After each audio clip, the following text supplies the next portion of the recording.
What about goblins, huh? Have you heard this? Goblins? I have become obsessed with goblins. Sometimes they have really big hands. I don't feel like doing an intro to this video. You clicked on the thumbnail, you know what this video is. Oh, what's that? You want a minute and a half of pointless rambling for the sake of cohesion and structure? You've come to the wrong place. I will not have my creativity be bogged down by the constraints of quality. Anyway, here's the games from my childhood I'm going to be revisiting. Number 1, LittleBigPlanet 2.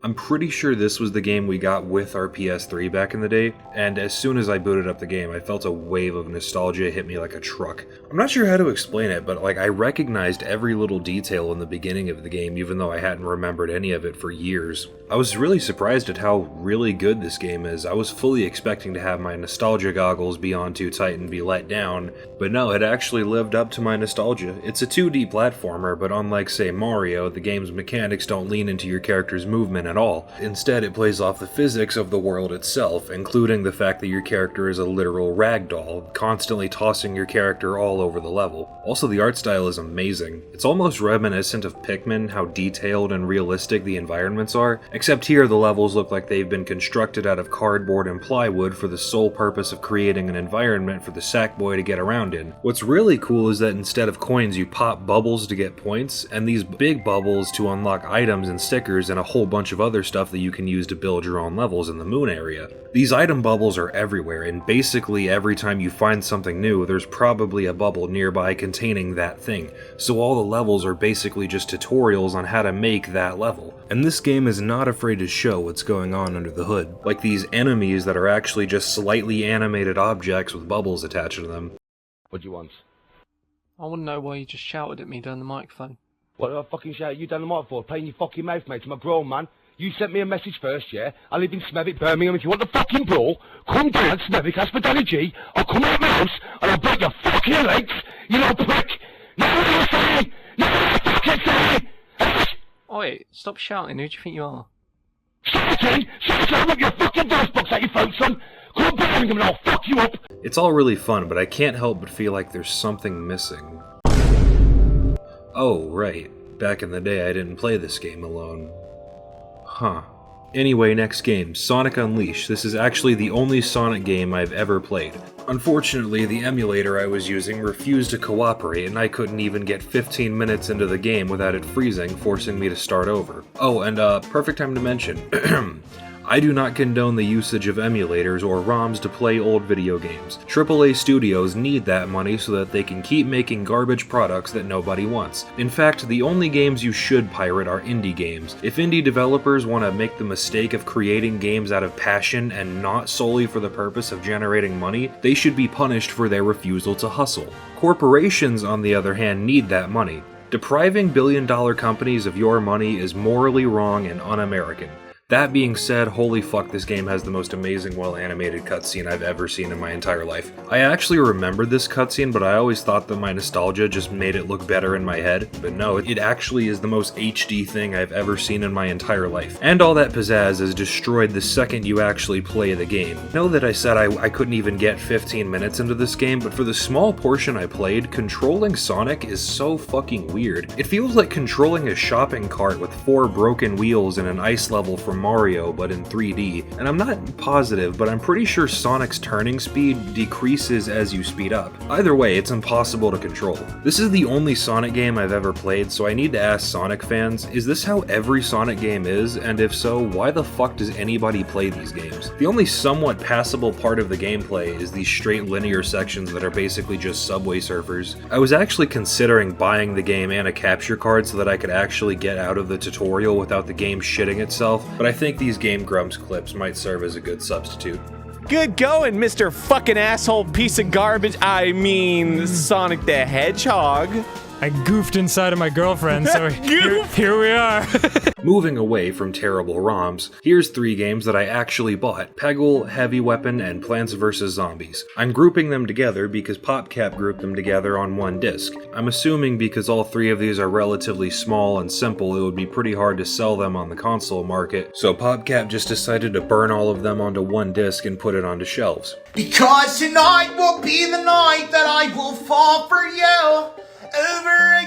These are the only games on this list that I actually remember buying. I remember standing in the GameStop, my child brain being absolutely bewildered by the fact that I could get 3 games on one disc. And this was back when I had no access to the internet whatsoever, so I had no clue what games were trending or anything. I just got whatever games had cool box art, which come to think of it might be why I had Sonic Unleashed. But anyway, these games are exactly what I remember. Simple, fun, and relaxing. Except for Peggle, that game is genuinely stressful. God fucking damn it! This fucking Chris Griffin looking rat is homophobic! I'm playing all of these on Steam with a keyboard and mouse, and I'm actually really curious what the control schemes were on controller, because I don't remember these games being that difficult, but playing Peggle with a PS3 joystick with stubby 8-year-old fingers sounds like torture, but I guess young me didn't know any better. One thing I really appreciate is despite how simple and straightforward these games are, the art style is out of this world. Peggle actually incorporates the artwork into each level with the pegs accentuating the images. Heavy Weapon has this surprisingly apocalyptic look despite being so cartoonish, and also has really great humor that 8-year-old me definitely did not get. However, I'm getting the feeling that there's something I'm forgetting. Oh right, me and my sister used to play this game on multiplayer, and I played as the blue tank because I thought it was cooler. Let's go to the next game before I develop clinical depression.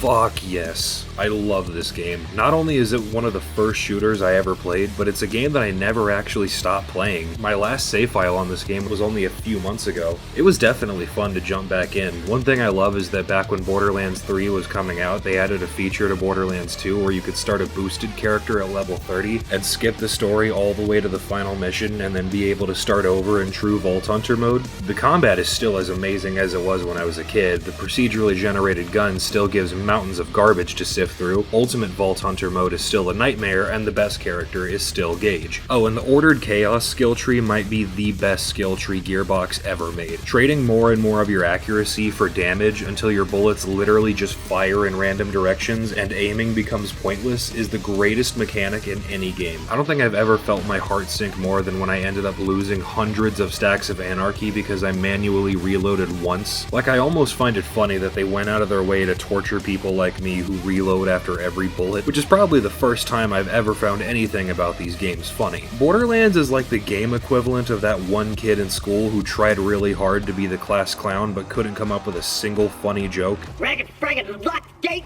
Ooh, idea. Minion, get on that cannon.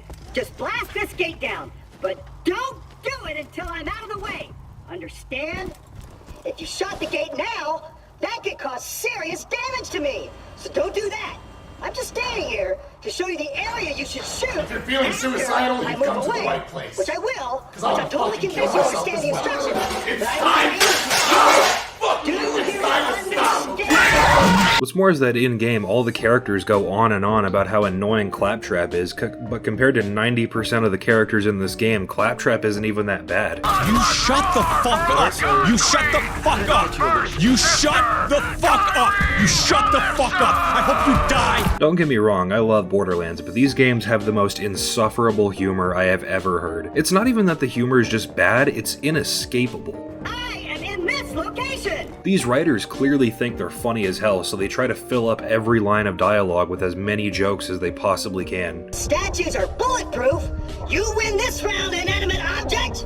I thought that shit was funny when I was like 10, but to this day Gearbox still has the same lol random XD 2012 humor. Borderlands fans will scream from the rooftops about how Borderlands 2 had a better story than 3, but what's the difference if I have to mute the audio every time I pick up one of these? Anyway, the game is a 10 out of 10 so long as you play with the volume turned down. GTA 4, on the other hand, is the opposite of Borderlands in the sense that every line of dialogue in this game is a banger. Where's luxury condo?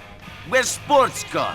Where's Barbara with big titties and Stephanie who sucks like a vacuum? What are you talking about? Big titties! Revisiting this game was an experience to say the least, because when I was a kid, I didn't care about progressing the story or anything like that. What I was interested in was getting in a car, running over every pedestrian and picking up the cash they dropped and then trying to cross these bridges to get to the other islands, which I never did. It's actually funny, when I was a kid, me and my sister spent so much time playing this game and never even saw the other islands. Now as an adult, I got to the other islands in like 4 minutes. But to be honest though, the best part of this game was and still is the radio. Tell us about the plan to end hunger. Well, it's quite simple, really. Almost facile. I looked at hunger as a supply and demand problem. Too many hungry people. Simple. Rather than reducing the number of hungry people, simply reduce the number of people using involuntary euthanasia for the weak and unfortunate and turn them into compost for our crops. It's simple. You want to kill people to reduce hunger? Absolutely. It's brilliant. It's barbaric. I blame video games. They're teaching our kids to solve hunger by slaughtering the weak. Shut up, you tiny little freak. I bet you've never even gotten laid. Oh, I have lots of times. Yeah, mostly by girls. Sometimes with underage chicks. You're a pedo! Ow! What's going on? Brandon, your movies suck! No! You're not even old enough to see them. How do you know they suck? Listen, you know, I dislike sexual assault as much as the next guy. That's some bad stuff. Rape, boo, don't like it. But I went to go record Left 4 Dead footage, but my brother installed like 20 mods. I just didn't even bother trying to get rid of them.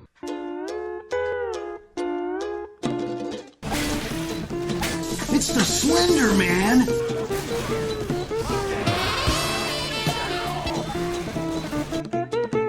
Smell like Betsy here! Hello, Mario.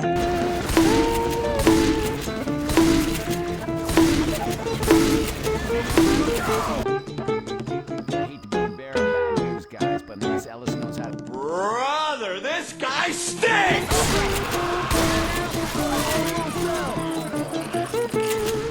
My mind's telling me no, but my body... You fucked up my face. Shit! Ah! Step off! Step off! Shit! They jumping me! They jumping me! Hey, Vsauce, Michael here. Where are your fingers?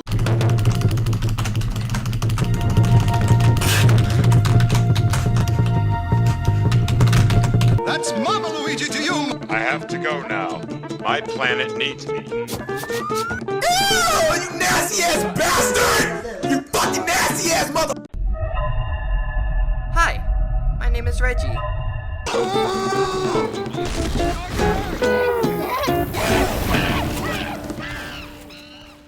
Yeah, so pretty much exactly how I remember it being on the Xbox 360. Finally, the last game that was a beacon of my childhood, BioShock Infinite.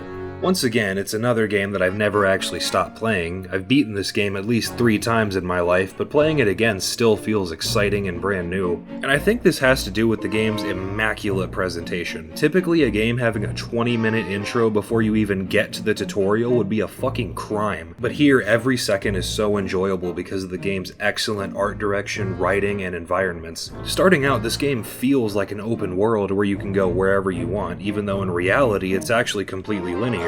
The areas have just enough open space and rigid pathways to give you the illusion of freedom while seamlessly directing your attention to exactly where you need to be, making you feel like you just wandered a massive sprawling city and just happened to stumble upon the exact place you needed to go, which ties perfectly with the themes of the story. Sure, if you do really decide to inspect these areas, you'll find a bunch of pathways that lead to dead ends or doorways that'll direct you right back to the beaten path, but they're implemented so seamlessly that most players might not even think they got to explore it all while they could, because when shit hits the fan and you're finally thrown into combat, the city of Columbia completely changes. The bustling streets have transformed into an empty ghost towns, and the carefree citizens have been replaced with armed cops around every corner, almost like the city itself took its mask off, which is an excellent foreshadowing for the story. And the combat is incredibly satisfying. Most enemies are like tissue paper even on harder difficulties, and they seem to always position themselves right where you can get the upper hand on them, allowing you to tear through waves of cops like it's nothing. In the OG BioShock, combat was really tense as health, ammo, and plasmids were hard to come by, so every time you encountered an enemy you had to either choose to waste ammo and use your weapon, waste plasmids and use your left-hand powers, or turn on Ooga Booga mode and trade damage with the enemy with your melee weapon. No matter what, you were always losing something. BioShock Infinite completely flipped this on its head, as most cops when they die will drop their weapon, health pack, plasmids, or money, meaning the harder you style on the police, the better off you'll be. What did Irrational Games mean by this? Unlike Borderlands, the best part of this game is the characters and the world. I especially love the dynamic between the main character Booker and Elizabeth, the girl he came to Columbia to rescue.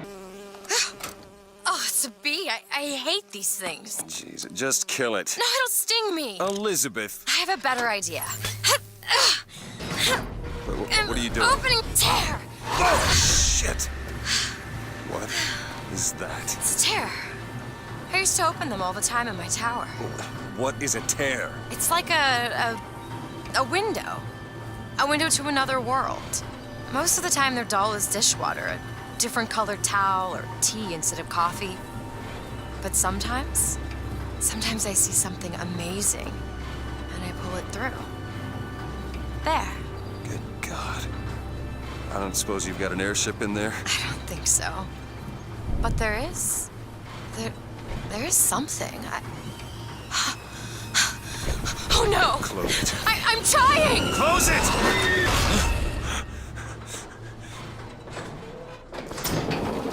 I don't really understand what I just saw back there, but it sure as hell looks like a shortcut to getting us killed. But I could help. I can handle whatever comes along. Trust me.